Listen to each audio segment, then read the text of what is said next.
श्री शिवाय नमस्तुभ्यम। दोस्तों, जैसा कि आप जानते हैं कि 21 सितंबर रविवार के दिन लगने जा रहा है साल 2025 का अंतिम सूर्य ग्रहण। और यह सूर्य ग्रहण बहुत ही खास होने वाला है क्योंकि यह पितृपक्ष की अमावस्या के दिन लगने वाला है। यानी कि एक तरफ तो सूर्य ग्रहण और दूसरी तरफ पितृपक्ष का आखिरी दिन, और इन दोनों का संगम इस तिथि को और भी अधिक खास बना देता है। ऐसे में दोस्तों, जब भी ग्रहण की बात आती है तो लोगों के मन में बहुत सारे सवाल उठने लगते हैं, जैसे कि क्या यह सूर्य ग्रहण हमारे भारत में दिखाई देगा या नहीं, और अगर भारत में दिखाई देगा तो क्या इसका सूतक काल यहाँ मान्य होगा या नहीं होगा।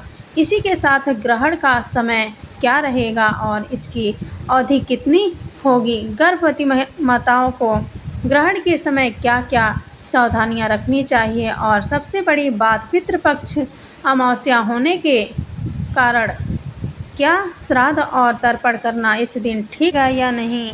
तो दोस्तों, इन सारे प्रश्नों के उत्तर हम आपको इस वीडियो में बहुत ही सरल और साफ तरीके से देने वाले हैं। तो दोस्तों, अगर आप भी इस सूर्य ग्रहण को लेकर थोड़े चिंतित हैं या जानना चाहते हैं कि इस दिन हमें कौन से नियमों का पालन करना चाहिए और किन बातों का ध्यान रखना चाहिए, तो आप इस वीडियो को आखिरी तक ज़रूर देखिएगा। तो दोस्तों, सबसे पहले यह समझ लेते हैं कि सूर्य ग्रहण होता क्या है। तो दोस्तों, जब भी पृथ्वी, चंद्रमा और सूर्य एक सीधी रेखा में आ जाते हैं और चंद्रमा सूर्य और पृथ्वी के बीच आ जाता है तो सूर्य की रोशनी कुछ समय के लिए पृथ्वी तक नहीं पहुंच पाती। यही स्थिति सूर्य ग्रहण कहलाती है। ऐसे में इस बार यानी कि 21 सितंबर 2025 को जो ग्रहण लगने वाला है वह आंशिक सूर्य ग्रहण है।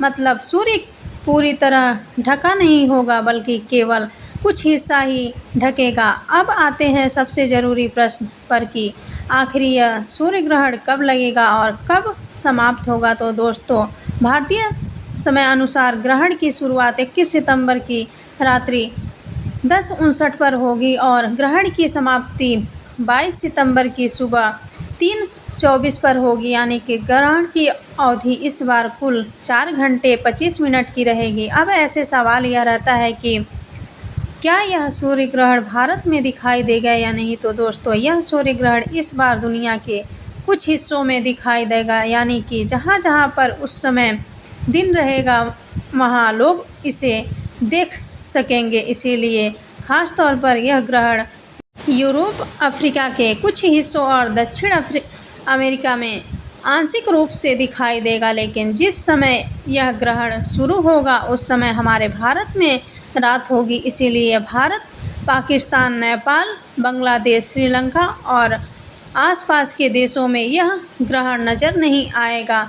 अब दोस्तों, यहाँ एक और सवाल उठता है कि जब यह ग्रहण भारत में दिखाई ही नहीं देगा तो क्या इसका प्रभाव भारत पर पड़ेगा या नहीं। तो दोस्तों, ज्योतिष और परंपरा के अनुसार जब भी कोई ग्रहण हमारे यहाँ दिखाई नहीं देता तो उसका सूतक काल भी मान्य नहीं होता है। यानी कि वैज्ञानिक तौर पर देखा जाए तो इस सूर्य ग्रहण का हमारे देश पर ज़्यादा असर नहीं होगा। लेकिन ग्रहण भले ही भारत में नज़र न आए पर जिस समय यह लगेगा उस समय सूर्य देव हमारे यहाँ दिखाई देंगे, क्योंकि जब सूतक काल शुरू होता है तब दिन का समय होता है। यही वजह है कि बहुत से विद्वान यह मानते हैं कि गर्भवती महिलाएं और लोगों को थोड़ी बहुत सावधानियां जरूर रखनी चाहिए। अब दोस्तों, इस बार सूर्य ग्रहण की सबसे बड़ी खासियत यही है कि यह ग्रहण पितृपक्ष की अमावस्या के दिन पड़ रहा है। जैसा कि हम सब जानते हैं कि पितृपक्ष में हम अपने पूर्वजों का श्राद्ध और तर्पण करते हैं, और अश्विनी अमावस्या का दिन विशेष रूप से सर्वपितृ अमावस्या कहलाता है।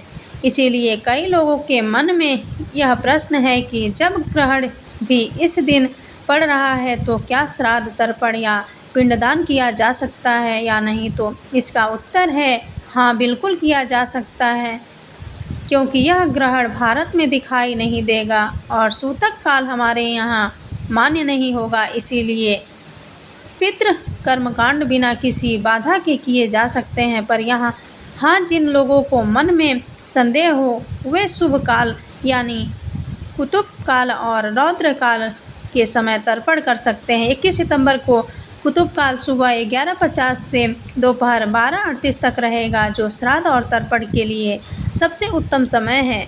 अब दोस्तों हम यह भी जान लेते हैं कि भारत में इस ग्रहण का क्या प्रभाव रहेगा, सूतक काल मान्य होगा या नहीं। तो दोस्तों जैसा कि हमने आपको पहले ही बताया है कि यह आंशिक सूर्य ग्रहण भारत में दिखाई नहीं देगा, लेकिन अगर धार्मिक और परंपरागत दृष्टिकोण से भले ही यह सूर्य ग्रहण भारत में न दिखे, लेकिन सूर्य का अस्तित्व हर जगह है, इसीलिए थोड़े बहुत सूक्ष्म प्रभाव भारत में भी दिखाई देंगे। खासकर गर्भवती महिलाओं पर इसका असर जरूर ही देखने को मिलेगा, फिर चाहे यह सूर्य ग्रहण भारत में दिखाई दे या नहीं दे।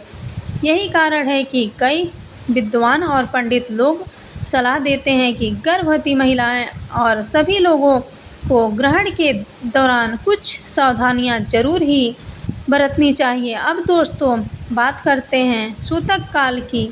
तो सूतक काल का नियम यह कहता है कि जब भी सूर्य ग्रहण लगता है तो उससे 12 घंटे पहले ही सूतक काल लग जाता है, यानी कि अगर यह ग्रहण भारत में दिखाई देता तो 21 सितंबर को सुबह 11 बजे से ही सूतक काल शुरू हो जाता है। लेकिन दोस्तों क्योंकि यह सूर्य ग्रहण भारत में दिखाई नहीं देगा तो सूतक काल यहाँ मान्य नहीं होगा। ऐसे में इस दिन मंदिरों के कपाट बंद नहीं होंगे। सामान्य लोग भोजन पानी कर सकते हैं, लेकिन जो लोग आस्था और परंपरा से जुड़े हुए हैं वे चाहे तो तुलसी पत्र, काली तिल या कुछ अपने खाने पीने की वस्तु में रखकर उन्हें सुरक्षित कर सकते हैं। अब दोस्तों अश्विनी अमावस्या, जिसे सर्वपितृ अमावस्या भी कहते हैं, इस दिन सभी लोग अपने पितरों के लिए श्राद्ध और तर्पण करते हैं, क्योंकि यह दिन वर्ष का सबसे महत्वपूर्ण दिन होता है पितरों की शांति के लिए और उन्हें प्रसन्न करने के लिए। ऐसे में अब सवाल यह है कि जब उसी दिन ग्रहण भी पड़ रहा है तो क्या श्राद्ध और तर्पण किया जा सकता है? तो इसका उत्तर है हाँ, बिल्कुल किया जा सकता है, क्योंकि ग्रहण भारत में दिखाई नहीं देगा, इसीलिए कोई बाधा नहीं होगी। लेकिन जिन लोगों को यह चिंता है कि कहीं समय गलत ना हो जाए, उनके लिए हम बता देते हैं कि अमावस्या के दिन कुतुब काल और रौद्र काल को सबसे शुभ माना जाता है। कुतुब काल सुबह 11:50 से दोपहर 12:38 तक रहेगा और रौद्र काल दोपहर 12:38 से 1:26 तक रहेगा। इस बीच अगर आप तर्पण, पिंडदान, श्राद्ध करते हैं तो यह बहुत ही उत्तम माना जाता है, क्योंकि यह दिन पितृपक्ष का अंतिम और सबसे बड़ा दिन होता है। अब दोस्तों जब भी अमावस्या पर ग्रहण आता है तो यह एक तरह के आध्यात्मिक संयोग माना जाता है, क्योंकि इसी दिन पितरों की विदाई का दिन होता है, यानी कि पितृ धरती लोक से वापसी मृत्यु लोक में चले जाते हैं। अब ऐसे में अगर हम इस दिन अपने पितरों का स्मरण कर लें, श्राद्ध करें और भगवान से प्रार्थना करें तो इसका फल और भी ज़्यादा मिलता है। अब दोस्तों आते हैं सबसे महत्वपूर्ण सवाल पर, जो कि है 21 सितंबर को हमें क्या करना चाहिए और क्या नहीं। तो दोस्तों इस दिन सबसे पहले सुबह स्नान करके पितरों का तर्पण और श्राद्ध करें, फिर घर में गंगा जल छिड़कें और वातावरण को शुद्ध रखें। भोजन और जल में तुलसी पत्र रखें, भगवान का स्मरण करें और सूर्य देव को जल अर्पित करें। अब दोस्तों कुछ ऐसे कार्य जो कि इस ग्रहण के दौरान आपको नहीं करना चाहिए। तो दोस्तों अगर आप आस्थावान हैं तो सुबह 11 बजे के बाद से ज़्यादा नए काम शुरू न करें। साथ ही गर्भवती महिलाएं इस दिन अनावश्यक बाहर निकलने से बचें। सूतक काल भले मान्य न हो, लेकिन कैंची, छुरी, सुई जैसी धारदार वस्तु का उपयोग न करना बेहतर है। नाखून काटना, बाल काटना, पार्लर वगैरह जाना इस दिन टालें। अब दोस्तों चाहे ग्रहण भारत में दिखाई दे या न दे, लेकिन सदियों से एक परंपरा चली आ रही है कि गर्भवती महिलाएं इस समय कुछ खास सावधानियां जरूर बरतें, क्योंकि हमारे शास्त्रों में कहा गया है कि ग्रहण के दौरान वातावरण में नकारात्मक ऊर्जा और विकिरण बढ़ जाते हैं। यह ऊर्जा संवेदनशील व्यक्तियों को प्रभावित कर सकती है और गर्भवती महिला तथा उसका गर्भ शिशु दोनों ही सबसे ज़्यादा संवेदनशील स्थिति में होते हैं। इसीलिए सूर्य ग्रहण के दौरान गर्भवती महिलाओं को कुछ सावधानियां जरूर से रखनी चाहिए। तो दोस्तों, ग्रहण के समय गर्भवती महिलाओं को घर से अधिक बाहर नहीं निकलना चाहिए, क्योंकि ऐसा माना जाता है कि ग्रहण की किरणें गर्भ शिशु पर बुरा असर डाल सकती है। इसके अलावा धारदार वस्तुओं का उपयोग न करें। ग्रहण के दौरान कैंची, चाकू, सुई, सिलाई मशीन आदि का प्रयोग बिल्कुल न करें। परंपरा है कि ऐसा करने से शिशु पर जन्म के समय निशान आ सकता है। इसी के साथ ग्रहण काल में बाल कटवाना, नाखून काटना या पार्लर जाना अच्छा नहीं माना जाता है। इसी के साथ ग्रहण काल में ज़्यादा कामकाज न करें। कोशिश करें कि आप शांत और आरामदायक मुद्रा में रहें। अब दोस्तों, ग्रहण के दौरान कुछ ऐसे भी कार्य हैं जो कि गर्भवती महिलाओं को ज़रूर ही करना चाहिए। इससे बच्चों पर ग्रहण का असर नहीं होता है। तो दोस्तों, ग्रहण की शुरुआत में थोड़ी देर भगवान का नाम लेना या मंत्र जप करना बहुत शुभ माना जाता है। विशेषकर गायत्री मंत्र और महामृत्युंजय मंत्र का जाप करना लाभकारी होता है। इसी के साथ गर्भवती महिलाएं अपने पास तुलसी पत्र, कुश घास या काले तिल रखें। यह नकारात्मक प्रभाव से बचाने में सहायक माने जाते हैं। गर्भवती महिला को इस समय केवल अच्छे विचारों पर ध्यान देना चाहिए। बुरे विचार, गुस्सा या चिंता गर्भस्थ शिशु पर नकारात्मक प्रभाव डाल सकती है। अब दोस्तों, यह केवल गर्भवती महिलाओं की जिम्मेदारी नहीं, बल्कि पूरे परिवार को भी ध्यान देना चाहिए। इसीलिए परिवार के लोग उन्हें ग्रहण काल में अकेला न छोड़ें। उन्हें कोई काम करने पर मजबूर न करें। खाने पीने की चीज़ें ग्रहण शुरू होने से पहले ही तैयार कर दें। ग्रहण के समय उन्हें शांत और खुश रखने की कोशिश करें। अब दोस्तों, जानते हैं सूर्य ग्रहण के बाद ऐसे कार्य जो कि प्रत्येक व्यक्ति को करने चाहिए। तो दोस्तों, शास्त्रों में कहा गया है कि जैसे ही ग्रहण समाप्त हो तो उसके तुरंत बाद शुद्धि कार्य करना चाहिए। अब यह ग्रहण भारतीय समय अनुसार रात्रि 3 बजे समाप्त होगा, तो आप सुबह 5 से 8 बजे के बीच भी यह कार्य कर सकते हैं, जिनमें से पहला है स्नान करना। तो दोस्तों, ग्रहण खत्म होते ही स्नान करना अनिवार्य माना जाता है और स्नान के पानी में गंगा जल या तुलसी पत्र डालना और भी शुभ होता है। अगला कार्य है घर की शुद्धि। घर के कोनों में गंगा जल का छिड़काव करें। पूजा घर और रसोई घर में विशेष रूप से गंगा जल या गौमूत्र का छिड़काव करें। फिर अगला कार्य है भोजन शुद्ध करना। तो दोस्तों, ग्रहण के दौरान रखा भोजन अशुद्ध हो जाता है, इसीलिए ग्रहण के बाद ताज़ा भोजन बनाकर ही खाएं।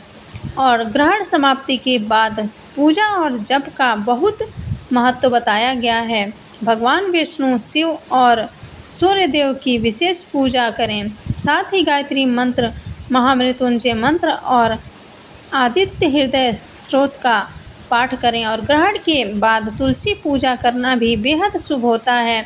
इसके बाद दोस्तों, कहा गया है कि ग्रहण काल में और इसके तुरंत बाद किया गया दान कई गुना फल देता है। इसलिए ग्रहण के बाद गरीबों को अन्न, कपड़े, फल और दक्षिणा दान करें।